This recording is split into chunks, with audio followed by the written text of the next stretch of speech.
Happy New Year. I've got a few waves as well. Yay.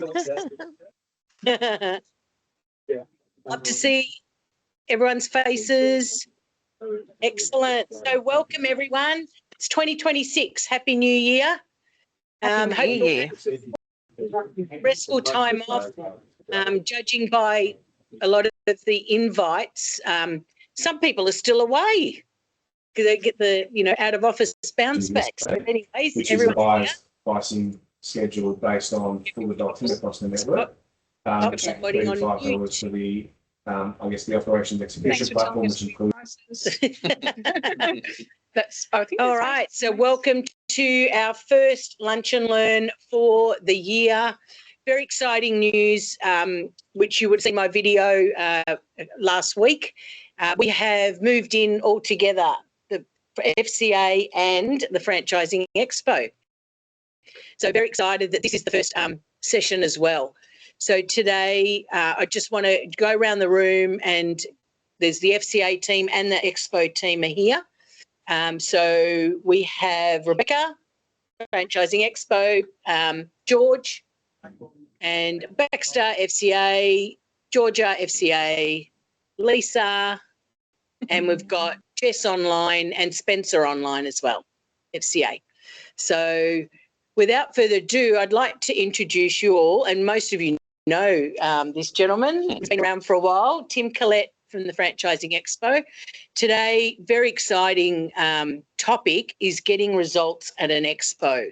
So without further ado, let's get into it. Tim, how did you get involved in the expo shows? Well, Helen, delighted to be here, and wonderful we could just walk next door to the Lunch and Learn. Much easier and great to see everybody. And look, I've been very lucky. I love events, I love exhibitions, and I've been involved with trade shows for over 30 years. In a variety of different events. Funnily enough, the first event I ever worked on was the Franchising Expo 93 at Brisbane City Hall. And I started there as a very young person. And the same show started also Fiona Stacey. That was her first show. So we were both working for a big international exhibition company. They ran a series of shows, including Franchising Expo, building shows, all sorts of shows. I actually worked on the food shows there for around about 17 years. So I was lucky to learn from some of the best and work my way up through sales to being an exhibition director. And we then split off from that big company about 14 years ago and launched our own business. And one of the first things we did was buy the Franchising Expo from the international organiser, and which was just a great closing the circle. Fiona came back, and our job then was to make the show bigger, better, stronger, work closer with the FCA. Yeah. And here we are 12, 13 years later, and we love the show, we love the industry, and it's so great to work so closely with all of you. Yeah, so why do shows work? Why do expos work? Yeah, good question. Shows do work, and I can tell you, I think COVID proved to all of us the importance of face-to-face. Virtual exhibitions were a total failure. People hated them. People trust people. People like to talk to people. A show is focused. It's there for a reason. It's there because people want it. It brings everyone together at one place at one time, and it's face-to-face. That means people can talk, they can converse, they can see all the options under one roof from a visitor perspective, and they can meet the people behind the brands. From a marketing perspective, as a franchise chain looking to recruit, it's the only place where everybody comes to you. So we use a combined force of all the exhibitors, the seminars, our marketing campaigns, to get people to come. They're not going to spend a few hours to come and just look at one or two. They want to come and see 50 or 60 or more franchise systems. They want free seminars. They want to be able to talk to people. And look, they work. You know, the show's been going for 38 years.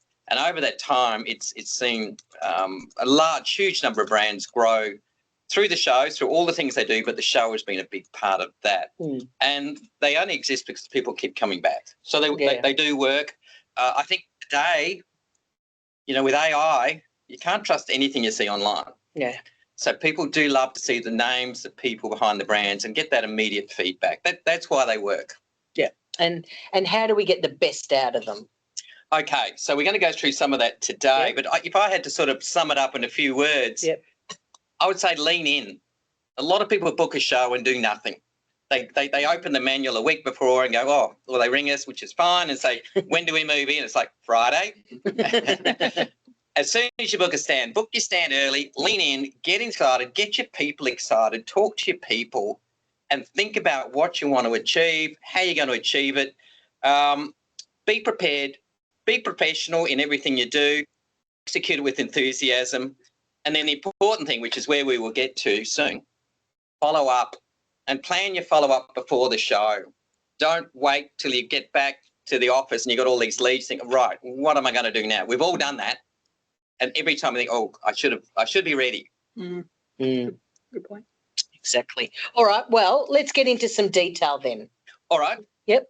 Planning. Let's start from the start. Let's start with planning. And I've just said earlier, book early and lean in. So book early. I would say set up a folder. In the old days, it was a paper folder or a box where you put everything.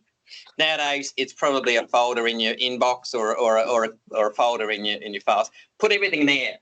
So put letters or emails from the organizer, from other people. Have it all in one spot so you know what's going on, booking accommodations, everything else. Just start collating that.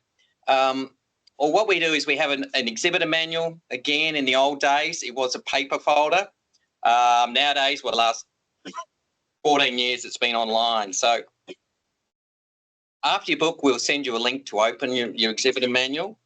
I really encourage you to open it as soon as you get it.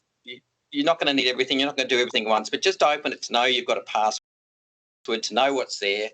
You can share that. People often ask if they can share it. Yeah, well, just share your username and password and anyone can have a look at that. And fill out your business profile so it goes straight up on the website.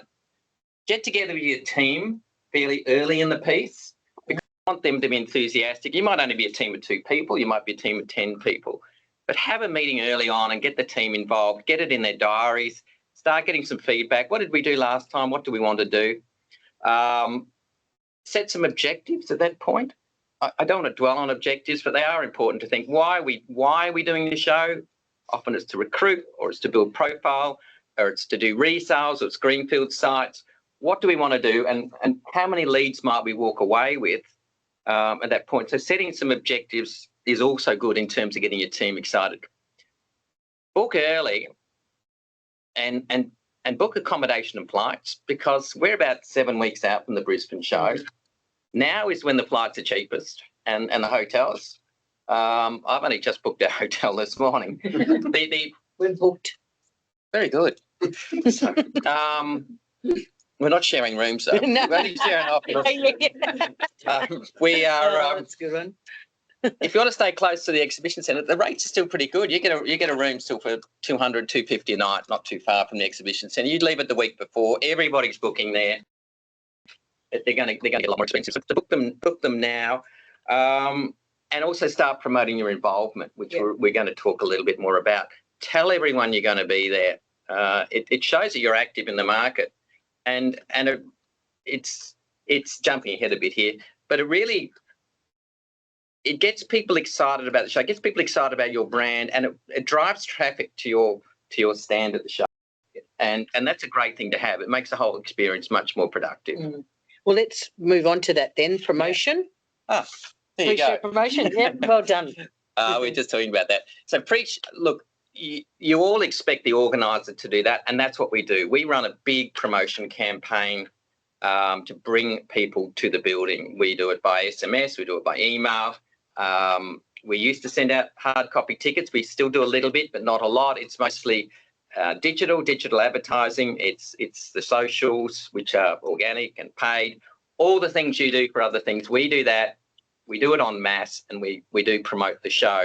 Some of you might have got an SMS this morning. hopefully. So that's our job. But you should also do it for yourself. And as I just said, it serves a few purposes. It shows your prospects that you are active. It shows them you're doing something. It shows them you're serious. And it brings them to the show. Now, I know I've had people tell me, well, I don't want my prospects meeting other franchises. It's like, they are going to look at other franchises before they buy it. It's like when you buy a car, you go and look at a few cars. If you're going to make such a big decision as to buy a business, you're going to look at a few, and you need them to do that before they're going to commit to you. Now, you should have enough confidence in your own brand that they're going to choose you. But you need them to look at the other ones. So bring them to the show, and it's a touch point. You know, you can touch lots of different ways. You can contact them through email, through phone calls, but this is a human touch point. It's a really important one, and they're somewhere in that journey. You want to take them from here to here. So the exhibition is going to jump them quite a few steps. How do you do that? Well, same things we do, but do it through your own systems, through your own social media streams. Put up a post. Put a logo on your website. Put it in your email signature at the bottom. In the old days, I'd say put it on your invoices, but you can still put it on your electronic invoice if you do that. Think of different ways of doing it. What we do with exhibitors, and it only went out last week, is we send out a marketing kit, and it's got tiles in there to put on your website. It's got tiles to put on your Facebook. It's got logos there to put on promotes. And probably most importantly, we give you as an exhibitor, a free ticket, which is a PDF. It's got your company name, it's got your stand number, and it's got a specific ticket code on it. It's normally 3 letters. FCA, you got yours, Helen? Yes, I did. Good. And it says, come and see FCA on stand A1 at Brisbane Convention Exhibition Centre, yep, and register free using code FCA. Every exhibitor has a different code. Yep. And is there a competition? There is a competition. I like competitions. So what we do is we record how many people attend the show using each code, and because it's good for the show and it's good for the exhibitors, and we will we'll announce who gets the most visitors registered, and we give that company a $2,000 credit against any future show. Excellent. And we've done that the last 2 years, and believe me, when people get $2,000 credit, they're pretty happy. But hopefully they're more happy because they got a lot of visitors to the show, and they actually sold some franchises. So it's something to talk about on your social media too, isn't it? I mean, we're always looking for something to talk about. We're always looking for something to give people. Here you go. Here's a free ticket. You can email it out, shoot it out to your database. If you're putting social media posts up, say, hey, see us in Brisbane and use our code to get a free ticket. Hey, people love getting something for free. Yep. We charge $28 to get into the show. I can tell you only 10 or 20% of people pay that. Not many people pay. It's not the idea. That's to give the ticket a value. We really want exhibitors out there getting people to come. Yeah. All right. So let's talk about the wow factor, the stand design. Right. Yeah.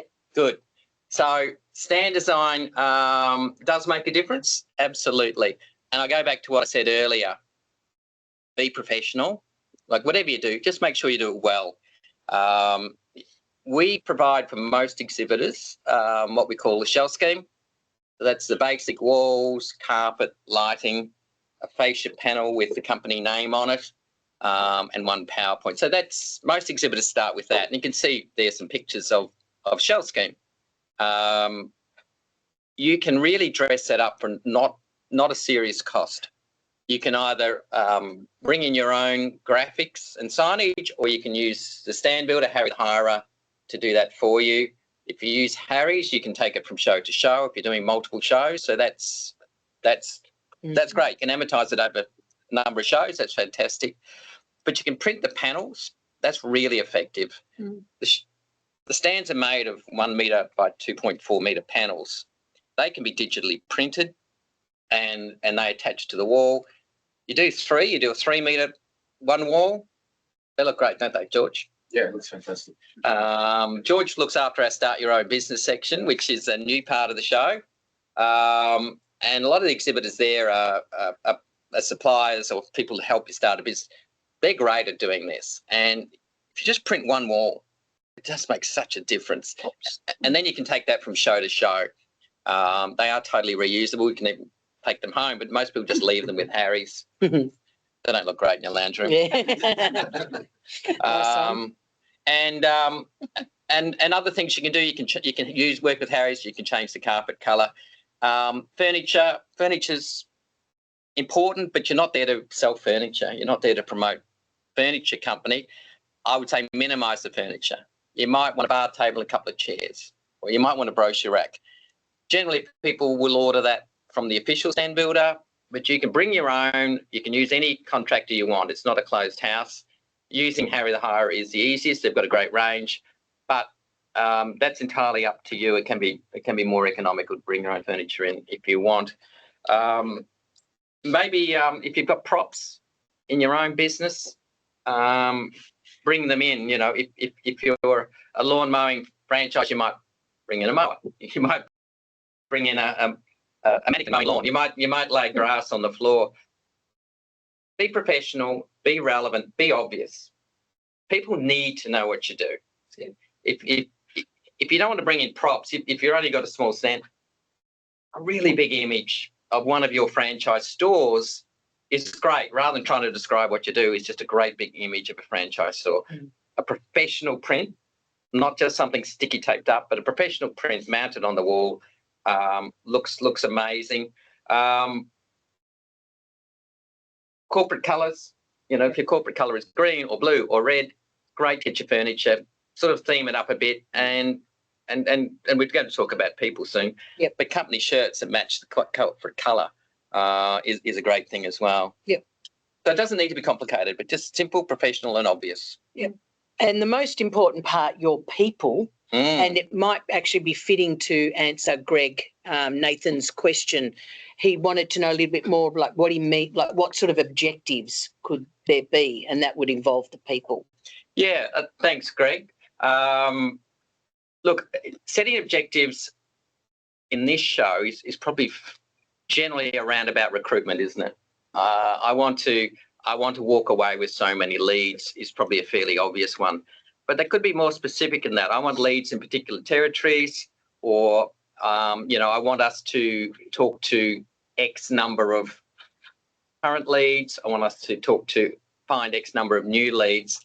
Putting some numbers against it, realistic numbers, actually sort of helps you in how you set up the stand and how you motivate your people, because it might be you on the stand, but it might be staff, and they've got to know why they're there. You might say, well, if we can get 20 or 30 new prospects or 10 really hot prospects, then we're going to consider that a success, and we're going to reward you with a prize or financially or with dinner or with a lunch. It does help to keep focus and get people excited. So people, yeah. I would say people are more important than stand design. Yes, absolutely. What's some tips? Some tips for people. Right. Having the right people. Start with the right people. Yeah. Which is great people here. Yeah. But don't put them in there cold. Mm. You know, oh, right, I want you at the trade show tomorrow. Right, what do I do? I'm not used to that. It's an unusual environment. People get a little bit spooked by it because it's like standing on the street and just talking to people potentially. In a show, it's a bit better because you know that these are people who have an interest. But you need to draw that out of it. You need to help your people. So get them together before the show, or if you have to on the morning of the show, get there early. We're there from 7 a.m. So you can get in there really early and give it a practice. And what people need to do, they need to be there. They need to be in good condition. They need to be motivated. They need to be well dressed, and corporate clothing is great. But teach them how to ask open-ended questions. Role play. And role play.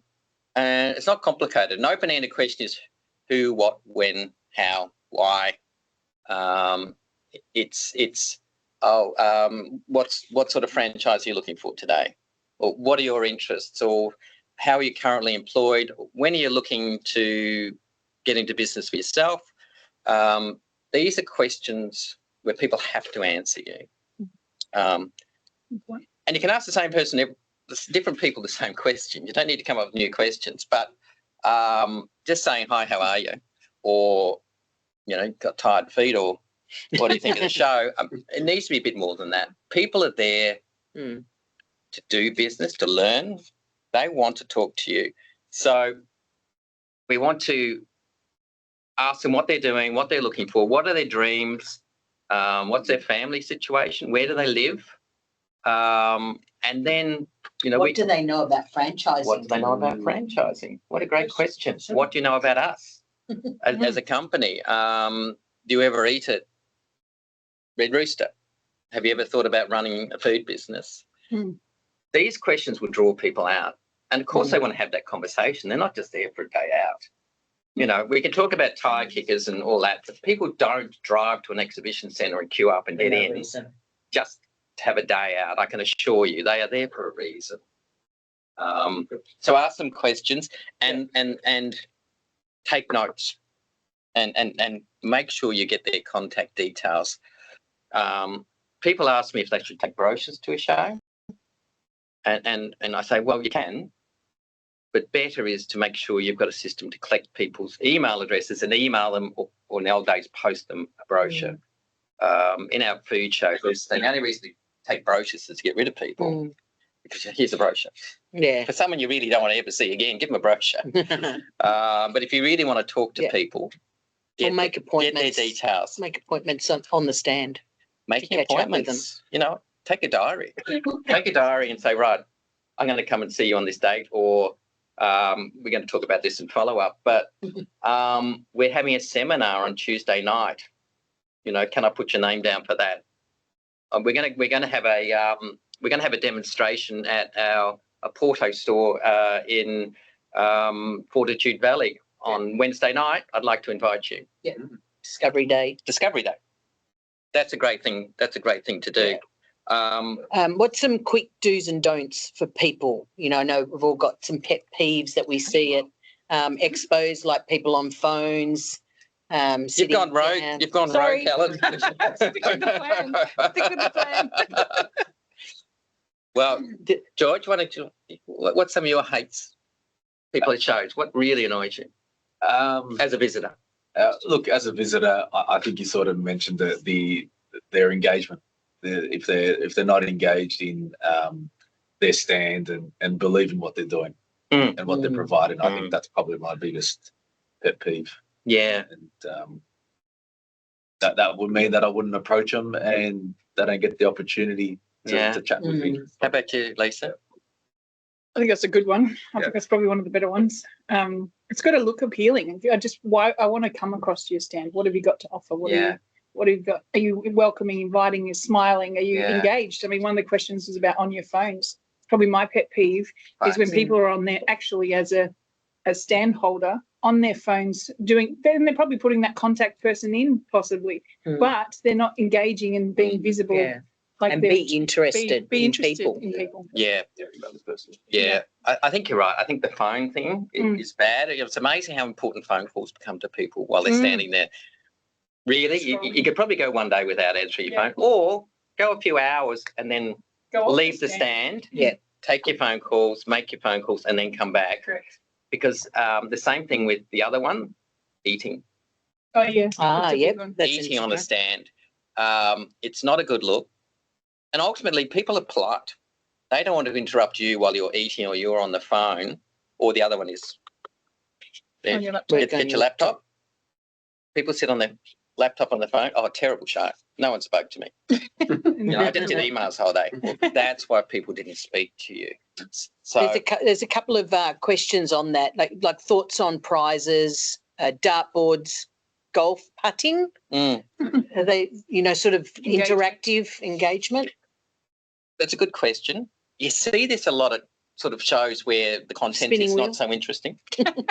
I don't mean to offend anyone, but conference-driven shows where people are there for a few days and you just want to talk to them, and you'll have these things. So it's not a bad thing, but I think in a show like this one, and feel free to disagree with me, people want to know about your business. They want to talk about business. They don't want to actually do a dartboard or I think if you've got the right display and the right people and you're talking about your business, I think that is what people want to do. You can do it to generate leads, but how good are the leads? There's no absolute right or wrong in this, but I wouldn't be too tempted by, a bowl of lollies or a dartboard or Promo material? Okay. or that sort of stuff. What about the food? Brochures are good for, as I said, people just to take, they might contact you, but ideally you'll have a conversation, you'll get their details, and then you'll continue the conversation. What about our food, like our QSR businesses, like having food on the premises? Yeah. Well, sampling is Sampling? It's great. Sampling is a great way to engage people. Everybody eats, and when they're eating, they stopped, and they also feel compelled to sort of stop and talk to you. So sampling is a great way to engage people, and if you're a food business, a great way to show people what you do. Piccolo Me did that really well at the shows. Yep. Remember the guys there? They Exceptional. They were serving great samples. It takes a bit of work. Like, it's not something you can organise the week before the show. You actually need to plan for sampling. And the first time you do it, it feels a bit complicated. But we have a step-by-step in the manual how you do it. You do need to let the venue know, because the venue will have to do their own catering. You're allowed to serve food, but it's got to be sample sized. The second thing is you've got to let the state government or the city council know, and that's because they monitor the food regulations. Safety. So hot food hot, cold food cold, small sample sizes.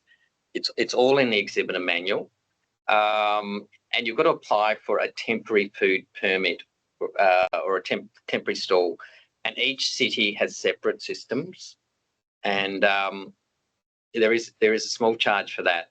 And the other one that catches people too, if you've got to have hand washing on the stand, so you need a portable sink. Can be plumbed in, but you just need a portable one. So there's a few steps there to go through. It is good to do. You've just got to go through those steps, and after the first time, it's pretty easy. We are here to help. Pick up the phone, talk to Rebecca, talk to George, talk to me. We can run through it with you. We'll help you fill out the forms. They're all in the exhibitor manual. It's not us. It's not us. It's the venue and it's council, and we will help you get through that. My last point on sampling, though, is don't let it overwhelm you. Don't serve coffee all day and then not talk to anyone. It's a means to an end. Yeah. Talk to them first before you give them a food sample, maybe. You're looking for a new business today. Have you ever thought about, if you spend your whole day sampling and not talking to people, and I won't mention names, someone at our Sydney show this year kind of did it, and they walked away. They didn't have any leads. They spent the whole time serving food. It's not about that. Unless that's your objective, is to get people to know your product. Maybe that is an objective for some. But if your objective is to walk away with business leads, and make sure you're not overwhelmed. So let's move to like following up, like what happens after the expo. Right. So most important part of the whole exercise, and the one that's probably not planned for enough, and something to think about before the show, is follow up. And I often used to remember back in the olden days. The olden days. People would often have desks and things on the stand, and you collect business cards. Probably more so for the food shows or the building shows, other shows where it's all business to business. And a friend of mine, Tim Morgan, used to own Morgan Expo Hire, that just did furniture. And he said most of the desks came back and they'd have to empty all the business cards out before they restocked. They literally take over the cupboard and they tip all the business cards in the bin. Wow. And he said it was pretty common. So the point there is, if you're going to collect leads, and you should, is make sure you do something with them. Now, you can collect leads in different ways. First thing is you've got to ask people if you can get their details. And that's where sometimes they don't take a brochure. Have you got a brochure? I'll send you a brochure. Can I just grab your email address? While you got it, can I just grab your mobile and your name? And what suburb are you in? It's probably all you need nowadays. To make it easier, last year we did introduce a scanning system, which every visitor comes in to get into the show. They have to show their barcode, whether they paid or whether it's a free ticket. They have a barcode. So now what we've got is a system for exhibitors to actually scan that barcode with their phone, and it is a closed system to maintain security for the visitor and also for the exhibitor. So it's not going on 5 different staff members' phones. It's all going back to one central database. At the end of the day, you can download that as a single spreadsheet.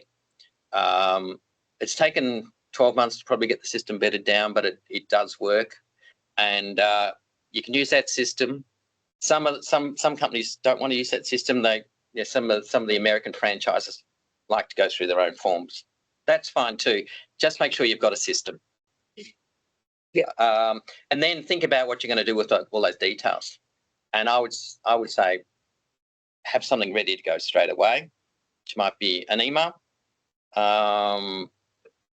Even if you don't have it, I think most people have a CRM nowadays. But if you don't have a CRM, put it all into Outlook, put it in an Excel spreadsheet, put it in Outlook, do a form, let it go, bang. Great to see you at the show. Here's some more information. We've got an info night coming up. Or we've got something coming up. And then jump on the phone for the really good ones. Yeah, a little tip from me, my days at Fernwood when we used to be on the expo. We did do, and going back to my point of appointments, we used to set discovery day like a couple of weeks in advance, say 2 discovery days, and our objective was to actually book the discovery day on the day with people. So that way you're not chasing someone to actually find them again. You're actually just confirming that we're looking forward to seeing you. So that's my little tip to you. Now, have we got some questions? We do. I have been blending them in as we go along. And okay. So there was a franchise code question, right, which was specifically like respecting cool-off periods, like, minimum standards of our code if you are actually signing someone up on the day. So, well, look, as we all know, it's a journey. Someone buying a business, working for themselves, they start right at the start with the kernel of interest through to looking at options, through to getting serious about one, right up to doing due diligence and signing up. The show will be a big part of that, can be a big part of that quadrant, taking someone from here to here or here to here. It's rare, very rare for someone to literally sign a contract at the show. Look at Warren, probably in the old days, maybe that might have happened, probably less so these days. It's not necessarily the best place, but if they did, you would have had conversations before the show as well. Sure we're doing the right thing. And maybe if they are going to sign, it's a nice thing to do at the show and get some photos of it. I think that's a lovely thing to do. No one's going to go right from here to here at a show. Yeah. And Doug Downer actually saying that don't give up on the shows. Sometimes the lead time is long, which is a valid. It is, and something that disappoints me is when people will do one show and then not come back. Come on, guys. It's a process here, and people will see you at a couple of shows. They'll realise you're serious, and they will come back. So it's good to see it as a series. Well, Doug's saying they closed 2 clients this week from Brisbane last year. Oh, that's great, Doug. Yeah. We used to share an office with Doug. Oh, right, okay. Sounds like you get around a bit. Yeah, you do get around. That was a serviced office. We're permanent here now. Someone asked about the scanning system. Yep. Does it work? It does work. It does work. If someone does say it does work. A few people said to us last year that visitors were a little hesitant to pull it out. That probably tells you that you haven't quite convinced them you know, a reason to give your details. I think that's important. Yeah. We're probably getting better at telling visitors how the system works as well. Remember, it was brand new last year, and we think people are getting better at it. Yeah. And we'll keep improving it where we can. It is a third party system, but we are working with the organisers to make that simpler. Might open up really quickly. Has anyone got any sort of key questions? Feel free to take yourself off mute and ask the question. Or you can type if you don't want to talk. Think of it as an expo. It feels like the 100, doesn't it? It feels like Let's go to tennis. Got a question for the 100. That's really good. Like that. Any questions? Any tips? There's quite a few of you that I know on the. Is that a real guitar behind mine? He's nodding. Yeah, he's saying yes. That's a great one. Where in the world is Doug Downer? Are you in Australia? Yeah, where are Doug? you, Doug? Today's In Melbourne. Melbourne. Oh, someone's asking, is there a lounge area at the expo? Yes, there is. There is. And in Brisbane, we have a really nice one too, because we're upstairs at they're always Really nice. The Brisbane one's nice because they're actually upstairs at the back of the hall off the floor. And that's where the organiser's office is as well. Yeah. So it is a bit nicer. We in Melbourne we do too. Sydney we have to do it on the floor because the building's awkward. But in Melbourne, Sydney, we have a good lounge off the floor. So that's somewhere where you can take a client if you want to have a serious conversation. If you're signing a contract or you're a bit more confidential, yeah, you take them there or take them to the cafe. We're making the cafe areas bigger now with more tables, because sometimes if you've got enough people in the stand, it's good to grab someone who's serious and take them off. Yeah, and sit down. And that's fine. That's perfectly fine to do, and it'll make them feel special. It brings up actually another tip: is don't spend too long with any one person. But to take someone off for 10 or 15 minutes and have a more serious chat is good. If you've only got a 3 metre by 3 metre stand, there's not a lot of area there. You can take them to the cafe or take them to the lounge. Yep. Any other tips from people? There are some seasoned expoers online today. Everyone's quiet. What do you do well? We might have to give a plug for the next show then. I was thinking the FCA event and the show would be good. Yes. Oh, yeah, Brisbane, because Brisbane's coming up. Brisbane's 7 weeks away. We did bring Brisbane forward this year. You might have noticed. I think some people haven't quite picked up that Brisbane's now running in March. We brought it forward to spread out the shows. So there's 2 months between each show now. And March seemed to be a good time to be in Brisbane rather than squeeze it in the middle. So Brisbane's in 21, 22 March. I know some of you booked in. Doug and Warren have been booked in for a long while. Charlie, Food Co? Not yet. Oh, Charlie. Still time.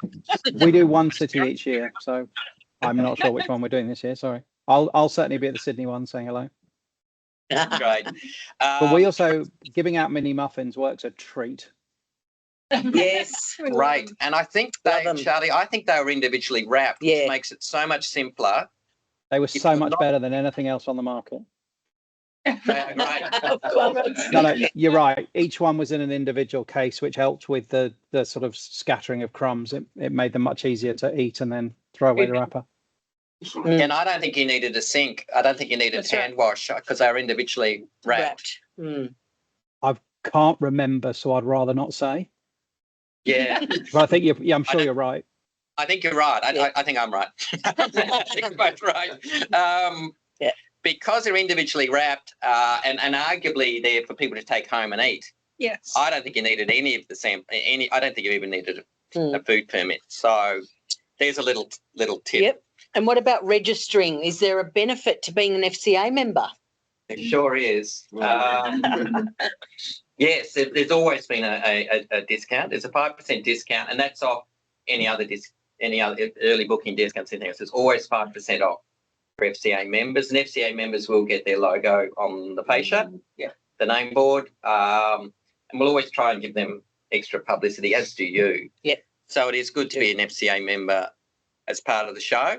And then, but part of us working closer together is we're going to try and get more of the exhibitors to join the FCA as And well. vice That versa. aren't members. Yep. Exciting. So Brisbane 21, 22 March. Some dates. There is still some space if people haven't booked in yet, and there's certainly plenty of time. Sydney is 30, 31 May. And then Melbourne is 1st and 2nd of August. So 2 months between the shows. Look, we're still trying to put together a Perth event. Perth's always a little bit challenging with venues and getting numbers and running a proper show. But we're confident we can get one up by the end of this year or early next year. And we know some of you want to go to Perth. If we can make it work, we will. But Brisbane, Sydney, Melbourne, all looking good. Brilliant. Well, thank you very much to the Franchise Expo. What a great session this was. If you do have any other questions, feel free to call the team. Yeah. Or email the team or email us and we can pass it on. That's for sure. So, yes, thank you. There's lots of thank yous there. So we had over 54 people on today, which is fantastic for our first one for the year. Greg Nathan still holds the record of 75 plus. That was the 2025 record. So we've still got time to beat that one. So we are running these. 75 years old. That's very funny.